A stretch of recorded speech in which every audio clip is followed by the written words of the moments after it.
What comes to mind when you hear words like disposition and personality? These words describe the fact that each person has his or her own way or manner of behavior. Everyone, including a child, has specific likes and dislikes, personal preferences and objections. As the saying goes, one man's meat is another man's poison. Think about that axiom.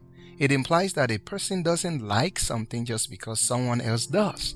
Rather, we expect people to recognize and honor our personal preferences. But does God have a personality? Does God have His own preferences, His own likes and dislikes? Does God have His own ways? Or whatever we want is what God will want with us? After all, we are His children. Can God always adjust and adapt Himself to whatever suits man? Well, God addresses that question Himself in Isaiah 55:8-9, which reads, "For my thoughts are not your thoughts, nor are your ways my ways, says the Lord. For as the heavens are higher than the earth, so are my ways higher than your ways, and my thoughts than your thoughts."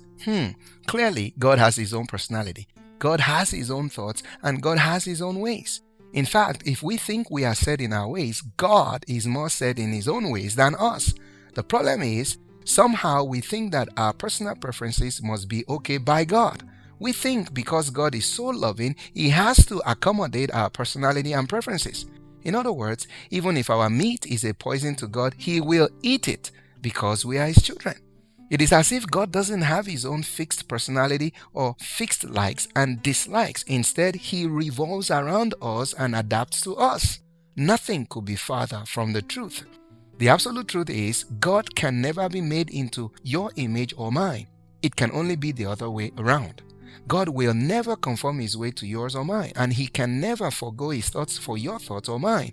Never should we think that just because something, someone, some conduct, some practice, or some way of life is acceptable to us, they are adopted and admitted by God. God will never eat what is poison to Him, even if it happens to be your best food. Between you and God, the only one that can and must change is you, not God. So what areas of your life are you brushing off or shrugging off, telling yourself, God doesn't mind? It's time to lay it down and submit it to God. Rather than attempting to coerce God, let's put more effort into learning and adopting His ways. God has His own unchanging personality. I'm Pastor Samuel Obadare with Golden Minutes Podcast. God bless you.